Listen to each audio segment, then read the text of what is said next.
Welcome viewers. அது சரியா? October 20, 2013 Kerala மாநிலம் எர்ணாகுளத்தில் நடந்த அதிபயங்கர திகில் சம்பவத்தை தான் இந்த வீடியோவில் நம்ம டீகோட் பண்ண போகிறோம். நீங்கள் பார்த்து கொண்டிருப்பது பிரபா டீகோட்ஸ். நான் உங்கள் Prabha. Welcome to Prabha decodes. வீடியோக்குள்ளே போகலாம்.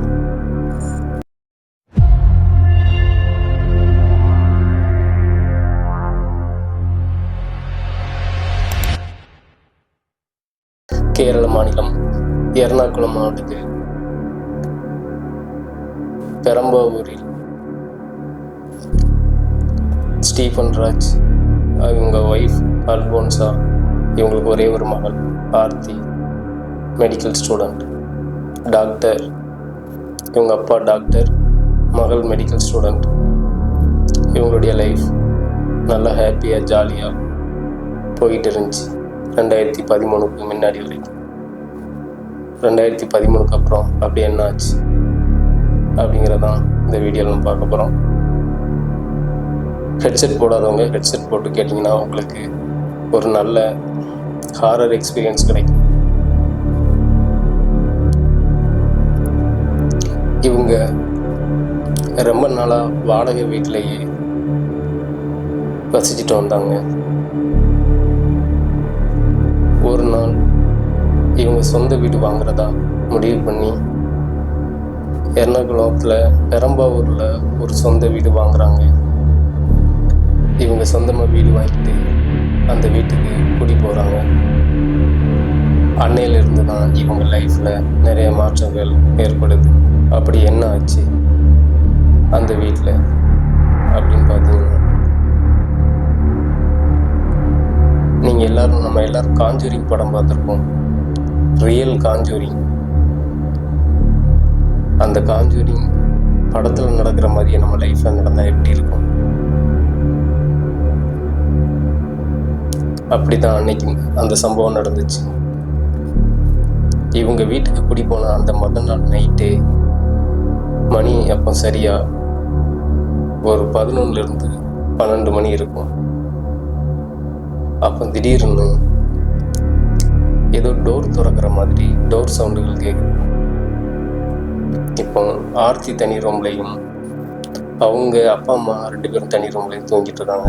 இவ ஆர்த்தி படுத்திருந்த ரூமில் ஏதோ டோர்ஸ் ஓப்பன் ஆகிற சவுண்டு கேட்குது. இவ முழிச்சு பார்க்குறா, டோர் ஓப்பன் ஆகிருக்கு. யார் டோர்? நம்ம லாக் பண்ணிட்டு தானே படுத்தோம், டோர் எப்படி ஓப்பனில் இருக்கு அப்படின்னு அந்த டோரை லாக் பண்ணிட்டு படுக்கிறான். இவ படுத்து கொஞ்ச நேரத்திலே மறுபடியும் அந்த டோர் தானாக ஓப்பன் ஆகுது. இவளுக்கு பயம் கொடுக்க ஆரம்பிச்சிட்டு இவ போர்வையிலிருந்து லேசாக தலையை தூக்கி பார்த்துட்டு அந்த டோர் திறக்கிறத பார்த்தோம்னா இவ மறுபடியும் போர்வையை போத்திட்டு படுத்துட்டான்.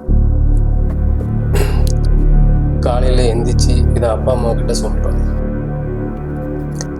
என்னுடைய ரூம் டோரை யாரோ ஓப்பன் பண்ணுற மாதிரி தான் இருக்குது. நான் உள்ளே தான் லாக் பண்ணிட்டு படுத்திருக்கேன், மறுபடியும் வெளியிருந்து யாரோ இந்த டோரை ஓப்பன் பண்ணுறாங்க அப்படின்னு தான் அப்பா அம்மா கிட்ட சொல்கிறா. அவங்க 2 பேரும் பழைய வீடலாமா, ரொம்ப நாளாக பூட்டி கிடந்துச்சுலாம்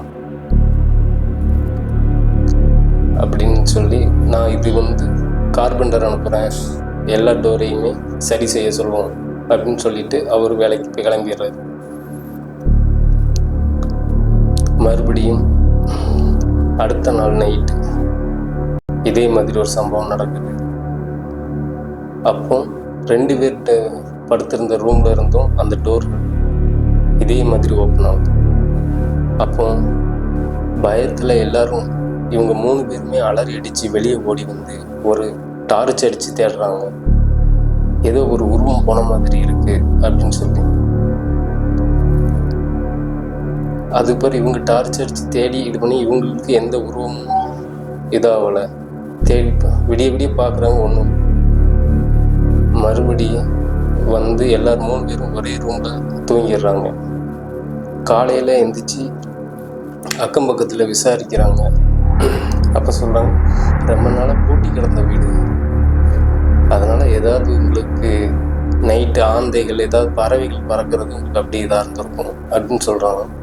சரி அப்படி ஏதோ நம்மளுடைய மனப்பம் இதாக இருக்கும் அப்படின்னு சொல்லி இவங்க அதை கடந்து போகிறாங்க.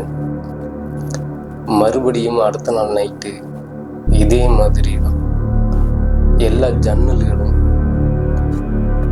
திறந்து மூடின சவுண்டு கேட்குது. எல்லா ஜன்னல்களும் படப்படன்னு அடிக்குது. காற்று ஓவராக இதாகுது. ஒரு துர்நாற்றம் வீசுது.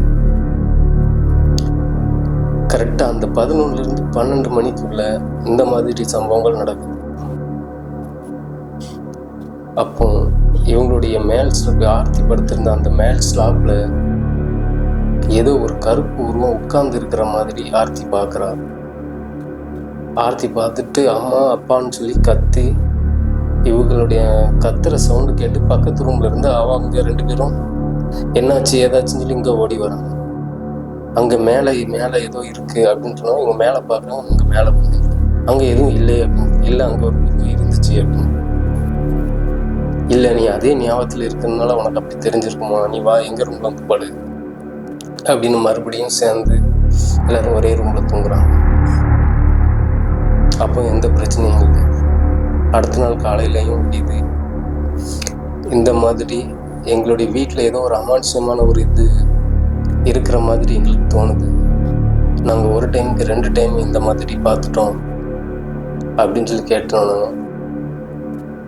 அப்போ இவங்க எல்லாருமே கிறிஸ்தவர்களால ஒரு ஃபாதரை கூட்டிகிட்டு வராங்க. ஒரு ஃபாதரை கூட்டிகிட்டு வந்து இந்த வீட்டில் என்ன இருக்குன்னு சொல்லி பாருங்க அப்படின்னு அவங்க வீட்டில் ஃபாதர் வீட்டில் ஜபம் பண்ணுறாங்க. ஜபம் பண்ணோன்னே அவருக்கு இந்த வீட்டில் 2 ஆத்மா சுற்றிட்டு இருக்கிறது அவருக்கு கண்ணுக்கு தெரியுது. ஆனால் அதை இப்போ சொன்னால் இவங்கக்கிட்ட பயந்துருவாங்க அப்படின்னு சொல்லி இவங்ககிட்ட சொல்லாமல் ஒன்றுமே இல்லை, நான் நல்லா பார்த்துட்டேன், இனிமேல் எந்த பிரச்சனையும் இருக்காது அப்படின்னு சொல்லிட்டு அவர் போயிடுறாரு. அடுத்த நாள் ஸ்டீஃபன் ராஜை மட்டும் கூப்பிட்டு, நீங்கள் அந்த வீட்டை எவ்வளோ சீக்கிரம் சேல்ஸ் பண்ணிவிட்டு வேறு வீடு வாங்குவீங்களோ அவ்வளோ சீக்கிரம் அந்த வீட்டை விட்டு வெளியே வந்துடுங்க. என்னாச்சு ஃபாதர் அப்படின்ட்டு. இல்லை நான் உங்கள்கிட்ட அப்புறமா சொல்கிறேன், நீங்கள் முதல்ல அந்த வீட்டை சேல் பண்ணுறதுக்கு பாருங்கள். ஃபாதர் அந்த வீடு வாங்கி 1 வீக் தான் ஆகுது. இது எப்படின்னா நீங்கள் எவ்வளோ ஃபாஸ்ட்டாக இது பண்ண முடியுமோ அவ்வளோ ஃபாஸ்ட்டாக இது பண்ணுங்கள், இல்லைனா அந்த சேல் பண்ணுற வரைக்கும் வேறு வீட்டில் ஷிஃப்ட் ஆகிருவாங்க. இவர் வேறு வீடு பார்த்துக்கிட்டே அந்த வீட்டில் ஸ்டே பண்ணுறாங்க. அடுத்த நாள் இதே மாதிரி அவர் அந்த ஸ்டீஃபன் ராஜ் அவர் டாக்டருக்கு ஒரு நைட் டியூட்டின்னு சொல்லி ஹாஸ்பிட்டலுக்கு போயிடுறாரு. இவங்க 2 பேர் மட்டும்தான் தனியாக இருக்கிறாங்க. அன்னைக்கு நைட்டு தான் அந்த ரியல் காஞ்சூரிங் எஃபெக்டை இவங்க அனுபவிக்கிறாங்க. 2 பேரும் ஒரே ரூமில் தூங்கிட்டு இருக்காங்க. அப்பந்தான் அந்த சத்தம். ஒரு மிருகத்தை நம்ம கொல்லும்போது அது ஒரு அலறல் சவுண்டு கொடுக்கும். அந்த அலறல் சவுண்டு தான் இப்போ அந்த 12 மணிக்கு கேட்க ஆரம்பிக்குது. வாசல் அந்த இவங்க பூட்டி வச்சிருந்த ரூம் டோரை யாரும் வேகமாக தட்டுறாங்க, படார். இவங்க 2 பேரும் பயத்தில் போய் அந்த டோரை ஓப்பன் பண்ணி பார்க்குறாங்க. ஒன்றுமே இல்லை. இவங்க அந்த டோரை ஓப்பன் பண்ணிட்டு திரும்பியும் இவங்க முன்னாடி நின்றுச்சு அந்த கருப்பு வரும். எப்படி இருக்கும் பாருங்க. அது 2 பேரும் அலறி அடிச்சு விழுந்து அந்த ரூம் விட்டு வெளியே வந்து ஹாலுக்கு வராங்க. ஹாலுக்கு ஒரு டார்ச் லைட் எடுத்து சுற்றி முற்றி அடித்து பார்க்குறாங்க. அவங்க ஒளி போகிற இடத்துல, அந்த டார்ச் லைட் ஒளி படுற இடத்துல எல்லாம் அந்த கருப்பு உருவம் தெரியலை. அந்த ஒளி விலகும் போது அந்த கருப்பு உருவம் தெரியுது. அவங்க அம்மா அந்த பயத்திலேயே, அல்போன்சா பயத்திலேயே தேடிட்டு இருக்கும்போது அந்த கருப்பு உருவம் அவங்க பின்னாடி நின்று பார்க்குது. தான் பின்னாடி யாரோ நிற்கிறதா அல்போன்சா உணர்றாங்க. அது லேசாக திரும்பி பார்க்காங்க. அந்த கருப்பு உருவம் கோர பல்களுடன், மூஞ்சி எல்லாம் அவ்வளோ இருட்டான ஒரு உருவம்.